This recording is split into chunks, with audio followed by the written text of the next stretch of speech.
welcome to another episode of the cHERRI Valentines, the People of Entertainment. And today I have a very special guest, Mr. Nicholas Andrew Rice. Hello, how are you today? I'm doing so good, so good, so good to be here. Thank you for having me on. All right, well, tell me a little about yourself. A little bit about me. So I grew up a pastor's kid, came to know Jesus when I was 7. And then I was a worship leader for 16 years. And then I became an actor at the age of 34. Been acting I just finished my 5th year. And while I was basically during the lockdown, I was like, you know what? I'm tired of directors saying, hey, you got to the final round, but we chose somebody else. So I took a Thanos approach and I'm like, you know what? I'll just do it myself. And so I wrote my own movie. And because I surrendered that to the Lord, a lot of stuff has been happening since then. We got a lot of good eyes on it when it comes to the movie, but we wanted to create more value to the project. And I just happened, by divine appointment, I happened to meet my co-author, Nick, for my book. He's an accomplished novelist, an incredible talent. He took my script and turned it into a 43 chapter, 85,000 word novel that is incredible. Like he did so good with it that I was like, hey, let's take some of your changes and put it into the script. And I did. And now we have a best-selling novel that we can now attach to the film, which is amazing. So yeah, that's me at a 20,000 foot view. So is the book, is it changed any in the film, or, you know? I gave him a lot of creative liberty because I know I'm a creative myself, so I know how creative works. I'm like, dude, I just want to see what you got, you know. And I remember him sending me, because he would send me the chapters as he was writing them. And the first 2 chapters came in and I read them and I was like, oh my gosh, this is amazing. And so I went to him the next day because he was managing the gym that I go to. And I was like, Nick, this is incredible. And then he looked at me because my name's Nick too. And he's like, Nick, I don't know why I'm not famous. And I'm like, well, let's see if we can change that. Okay. So he's published 15 novels on his own and never hit #1 bestseller. And then he came on board with us. And 5 days into the launch of this book, we hit #1 bestseller. So Cool. All right. So which did you like better, being an actor? I see you're also a model. So model, actor, writer, which one was your favorite? Well, everything, like when it comes to all the stuff that I'm doing other than acting, is all to help boost my acting career. So I wrote the script strictly so I could be the lead, you know, because I'm like, you know what, how can I boost my acting career? I'll write a movie that people want to get on board with. It's a high octane action movie and something that will help boost my career.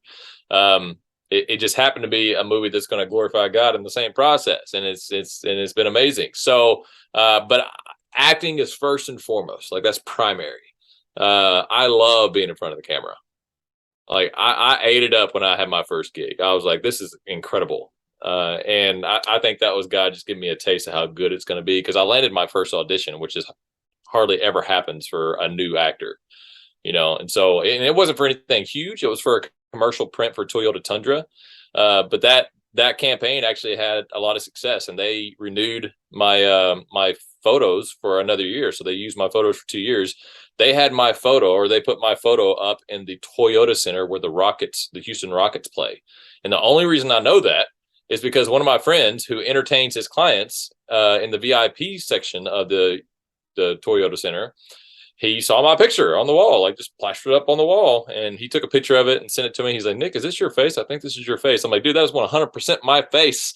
And so it was a cool little thing that happened. And then I didn't land every gig after that, but I have had a good success rate, especially in Texas, because Texas is mainly commercial and commercial print. That's basically my day job. Like my day job is commercial and commercial print acting and modeling.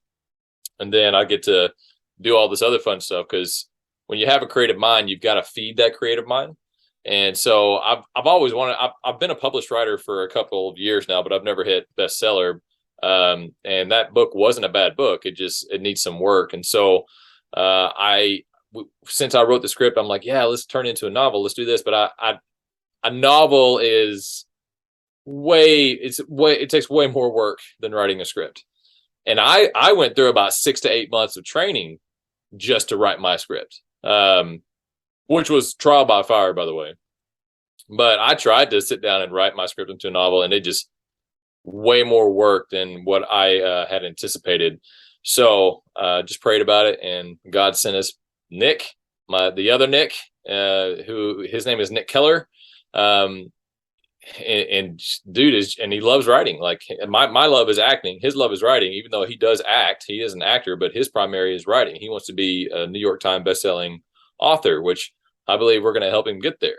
I just happen to be the guy who owns the intellectual property for this project, so that means I get to be the lead author on this book, because I definitely wrote the script, and then he used that script as an outline to convert it into a novel. We hired him as a ghostwriter, and he did such a good job that we offered him co-authorship. So and he was definitely on board with that because he fell in love with the story himself, and he kind of blames me for getting him emotionally invested. But everything when it comes to, other than acting, if it's producing, if it's writing, even directing, like all that is to help boost my acting career.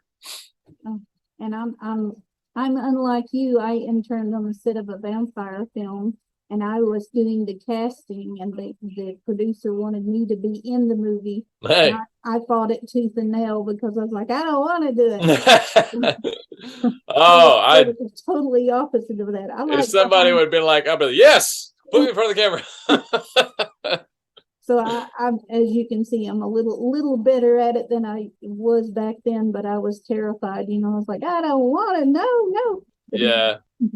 No, I get it, because it is a scary thing. Like getting in front of the camera is an extremely scary thing, but man, is it humbling. Because you gotta, like, for one, you gotta take direction on the spot. Not only that, but if you're playing in a movie or a TV series, you have to become someone else. So you have to like strip off self and become someone else. That is a very humbling experience. So I also heard that you're a story junkie. I am a story. Yeah. Which is why, like, because of this whole book process, like it's the first book of 3. And so it's going to be the first movie of 3. And I just, when it comes to hearing, seeing, or reading a good story, man, I love how it takes you in. Like one of my favorite stories of all time is Chronicles of Narnia, but my favorite book in that series is not one that was made into a movie. It was so he wrote, the way C.S. Lewis wrote that series, I think there's a total of 7 books. He wrote The Lion, the Witch, with the Wardrobe first, and then he wrote Prince Caspian, and then he wrote the Don Trotter, however you say it. And then he went back and wrote the other 4 books in between them. So they were making them in the order he wrote them. But my favorite one is the first book in the series, called The Magician's Nephew, because it kind of tells the story of how Narnia came to be and how they found Narnia. Oh, it's such a good story. So like say what? Is that your favorite kind of story, the Narnia kind? Or I would say I really related to the Chronicles of Narnia, just because if I had to really like deep dive into the thought provoking that it is, it was almost like God created this whole other universe just to reach these kids. You know what I mean? Like just to reach this family, and Narnia didn't last forever. Narnia had an end. Because I went back and I listened to the rest of the books, because I'm a slow reader, so I'm definitely more of an audiobook person. But if it's a good read, I can definitely get into it. Like my book, because I was basically reading my story, but from somebody else's creative perspective, it was like reading a new story. And I was all in it. I was getting involved with these characters, and these are characters that I created. But yet he put his own spin on it, and I'm just like, these guys are awesome. So, but when it comes to Narnia, Lord of the Rings, stuff of that type of nature, man, I can, like, I wish I lived in that era. Like, like the honor and the grace that people have. It's just a great story. I think so too. So let's see, when you were acting, who was your favorite director? So far, I got to work with Richard, I think this is how you say his name, Richard Linklater.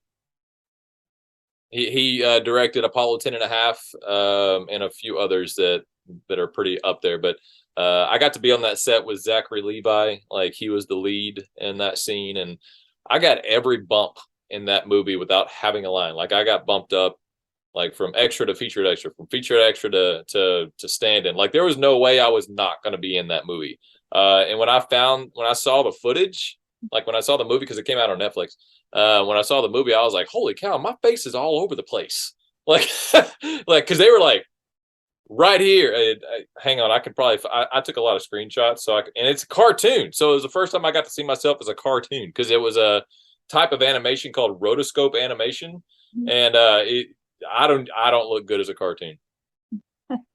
So Just saying it. Do you like doing the voiceovers for cartoons?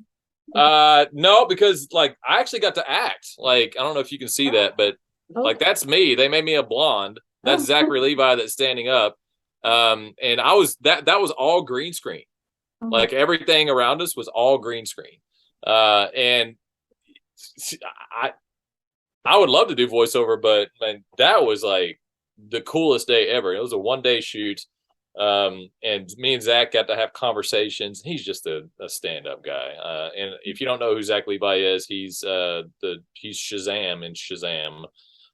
He was also Chuck in the TV series Chuck, and he's also Flynn Rider in Tangled as the voiceover. So if I ever get the opportunity to voiceover act, I will absolutely do that. Actually, one of my dreams is to be a singing voice on a Disney movie, like a Disney musical.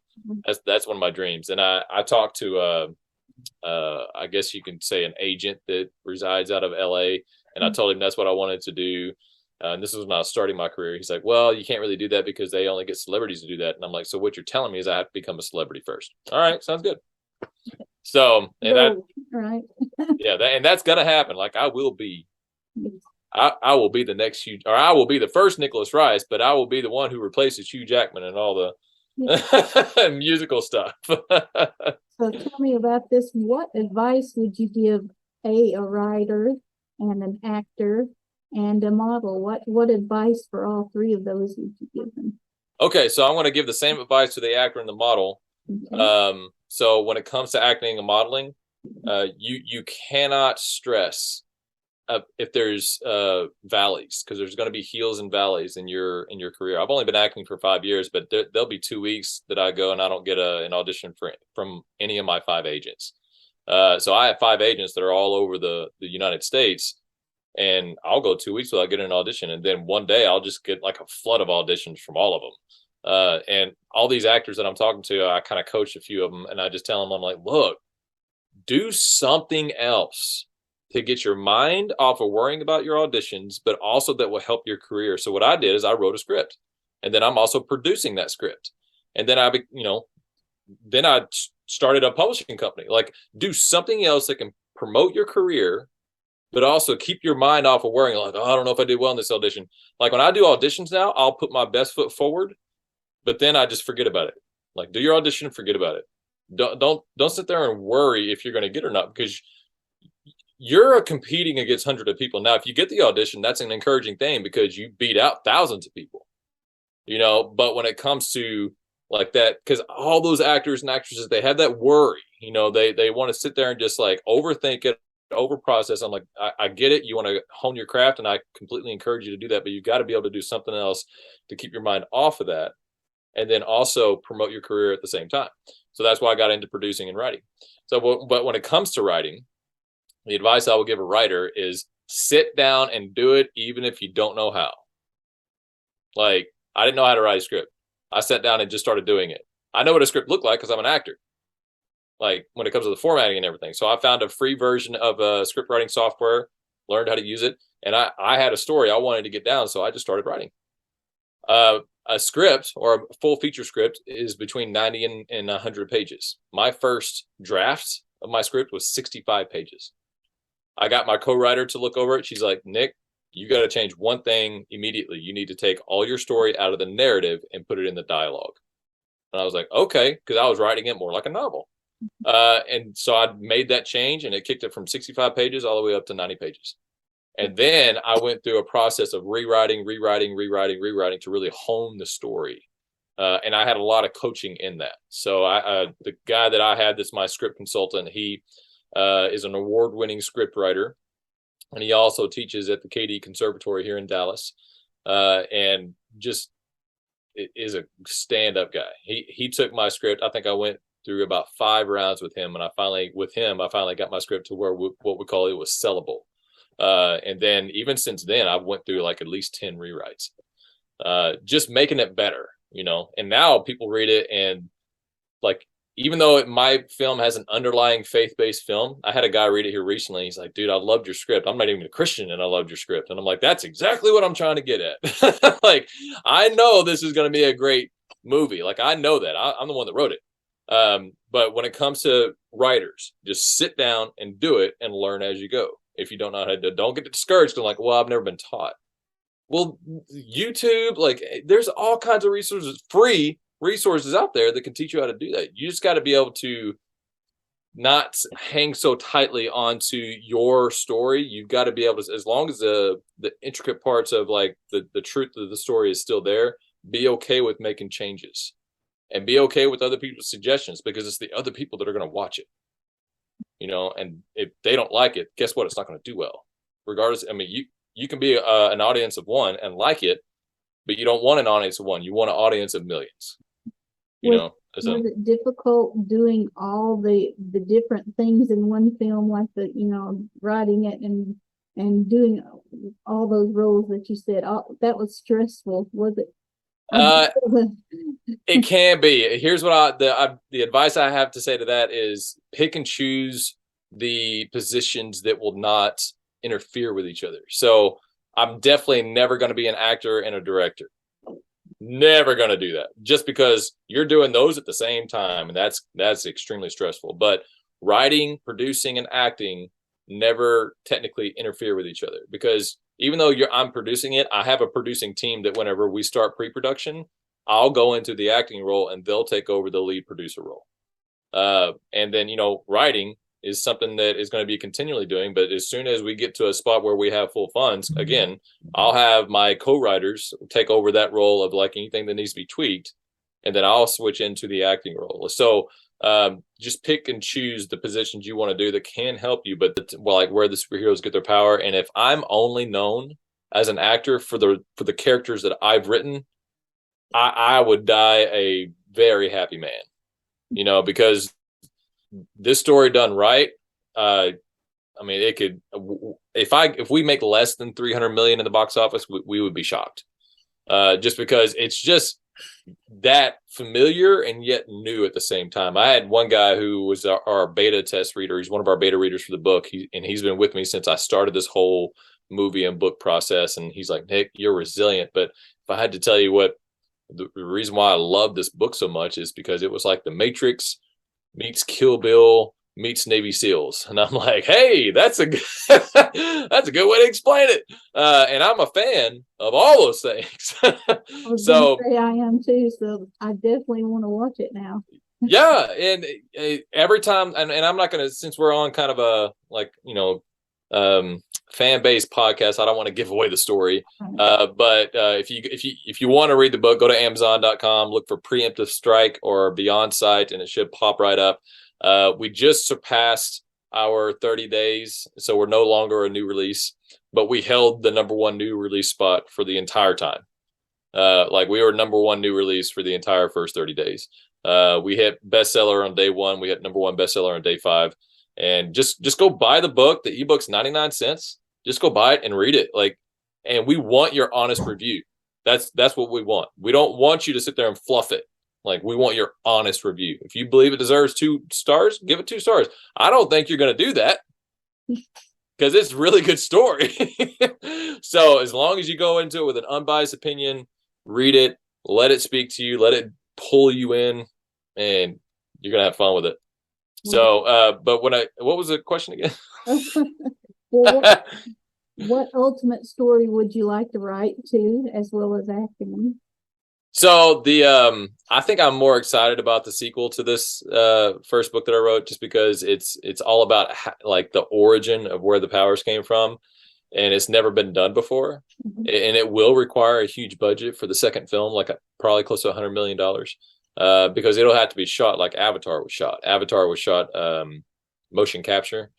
So it'll have to be shot like that, which is very expensive. But the story that I've always wanted to write is a story like this, and I've written it. so I've had people ask me this question before in an old profession that I was in, which I was a traveling musician. They asked me, like, what's your dream job? And I just looked at them. I was like, I'm doing it. Like, I get to sing in front of, congregations every night of every week. And I'm a musician and a worship leader and I love Jesus. Like, this is a dream come true. No one else answered that way. But then, you're asking me kind of the same question. And if I had to say before I came up with this story, my dream role as an actor would be the next Wolverine. Like, I would love to replace Hugh Jackman as Wolverine. Wolverine was always one of my favorite characters. Who wouldn't want blades shooting out of their fist? I mean, who wouldn't want that? Come on. Plus, I have spinal issues, so to have the regenerative power that Wolverine has, that would also be a dream come true. Because I don't know if you know this, but when Wolverine had an adamantium skeleton, which is an indestructible metal that was grafted to his skeleton, so when he got thrown into like a brick wall, the brick wall broke. He didn't break. Mm-hmm. So, I mean, that would be awesome to have that ability. But then I thought of my character, and that's my dream role now. Like, to bring all of that to fruition. And if you want to get a glimpse of what my character will be, if you go by the book, my character's on the front cover. And where can they find the book? Amazon.com, and just search Preemptive Strike. It's PREEMPTIVE Strike, STRIKE. That's the book title. The series title is Beyond Sight. And so if you search either one of those terms, it should pop right up. You'll see a military guy on the front and me in the background with the sword in my hand. And if you read just the book blurb, which is, the synopsis on the back, that will pull you in. And then you'll want to read the first chapter. And then after you read the first chapter, you're going to want to read the second chapter. The first chapter will get you. Okay. You're going to be hooked. I know you guys know me and you know the things I like, so I love it. So I know you guys are going to love it.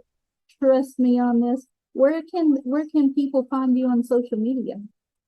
Social media. So that's pretty easy. If you go to Instagram, at the Nicholas Rice, THE Nicholas Rice.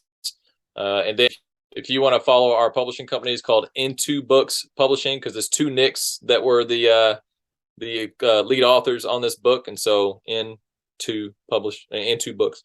So Into Books Publishing is our Instagram there, and then of course if you want to find me on TikTok, it's Nicholas Andrew Rice, my full name, and then if you want to find me on, I think it's Twitter, it's the same as Instagram, the Nicholas Rice. All right. Well, guys, you can also find him on my page, because when we put this up, we're definitely going to share and tag you in it, so everybody can see this.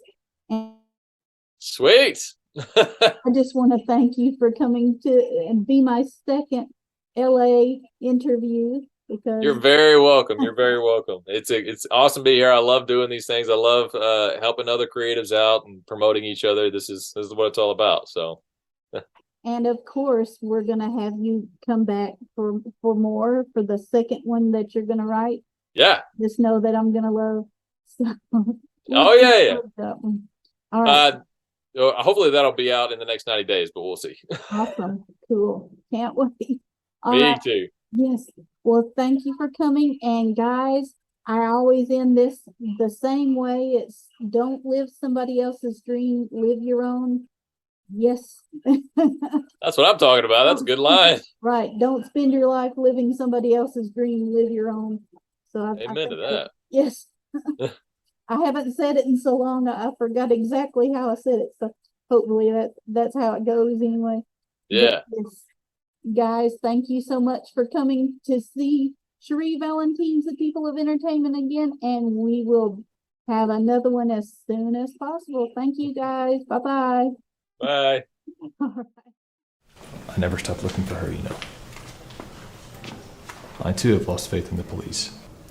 I'm conducting my own investigation. I can't say I blame you. If I may ask, how did the man die? Mauled, from what I could tell. By an animal? By your daughter.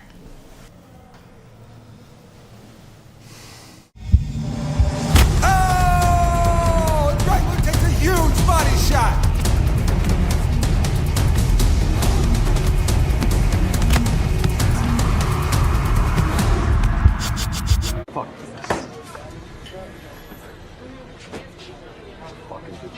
fucked everything up. Better watch what you say to me. Get the fuck out of here! Fuck you. What the fuck is the matter with you? I blast you all over this place. Wow, that's no way to treat a lady. Assassin, sit his ass down. Bitch.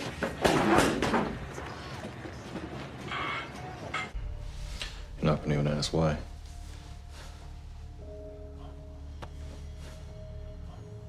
I already know why.